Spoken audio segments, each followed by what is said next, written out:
walking out of a flaming room and leaning into camera is our boy Clem, with metal bolts covering his face and across the bridge of his nose. I'm assuming this point of view shot is from Ruthie on the day her parents were killed. Then there's a close-up of Ruthie on some kind of public transport. Hey, maybe it's that bus that Kara gets on at the beginning of the trailer, and maybe this could be how they meet. But here, Ruthie pulls out this sword, a weapon that she seems to have with her in a lot of the shots. Kara and Ruthie run down a hall, maybe outside of that small room where she tussled with the two armored guys before, and they smash through a window outside where soldiers with crossbows aim their weapons up at them. These dudes seem to be led by the guy in the horn helmet. Kara seems to struggle to fly with Ruthie. Now, we know from her cameo in Peacemaker that she is capable of flight, at least on planets with yellow suns, but this could also be another example of the shifting sunlight theory that I brought up before. Like maybe at some point she'll fly, and then the light shifts from yellow to red, and then she no longer can fly. I think part of the fun of this that Craig Gillespie is exploring is how chaotic her power set is, both in terms of how superpowered she is and how drunk she suddenly is in the middle of a battle. Like it has to go back and forth because what seems to be in the same location, Kara is using her heat vision here. Then we see a huge ship crashing into a mountainside, then a shot of Crypto sleeping, or maybe the poor pup is injured as Kara emotionally pets the doggy. The light behind her here looks noticeably red, so maybe they're both in a place where there's a red sun, meaning both of them would be depowered. Then after a shot of Kara dropping to her knees, we get the quickest shot of Jason Momoa as Lobo marching in toward camera. So Lobo is an alien mercenary and bounty hunter from the utopian planet of Zarnia. He's the last of his species, and he was actually introduced in Omega Men #3 from 1983. Back in March, James Gunn said that the morning he and Peter Safran were announced as the new heads of DC Studios back in October of 2022, Jason Momoa texted James Gunn saying, "Fucking Lobo!" And mind you, this is a year before Aquaman and the Lost Kingdom even came out. Momoa has said that Lobo is his favorite DC character, and that when he auditioned for 2016's Batman v Superman Dawn of Justice to play Arthur Curry for the DCEU, he initially thought he was auditioning to play Lobo. Tom King said that he originally conceived of the Supergirl Woman of Tomorrow graphic novel as a Lobo Supergirl story, but then his editors suggested to remove Lobo and just make Supergirl the Rooster Cockburn character, from True Grit. So putting Lobo back into the movie is a nod to that scrapped idea. We know Lobo will also be riding his space hog at some point in this movie. And then we see Kara fly up out of the atmosphere of a planet that definitely has a yellow sun, and upon leaving the stratosphere releases this shockwave. Since the upper stratosphere of most planets don't have clouds like this that high, I actually wonder if this could be the barrier of Argo City, and it could lead to the shot of Kara screaming in agony in space. Maybe this is right after one or both of her parents died. And then Kara answers Ruthie's question about the difference between her and Superman, and we see her full iconic hero shot of Supergirl in her suit as she delivers this iconic line.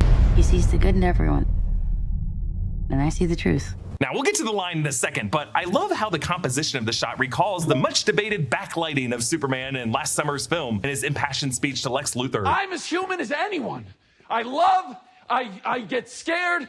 I wake up every morning, and despite not knowing what to do, I put one foot in front of the other, and I try to make the best choices I can. Of course, this whole idea of Superman choosing to see the good in everyone, even in Lex, came up in the other critical moment when Superman talked with Lois before turning himself in. You trust everyone and think everyone you've ever met is, like, beautiful.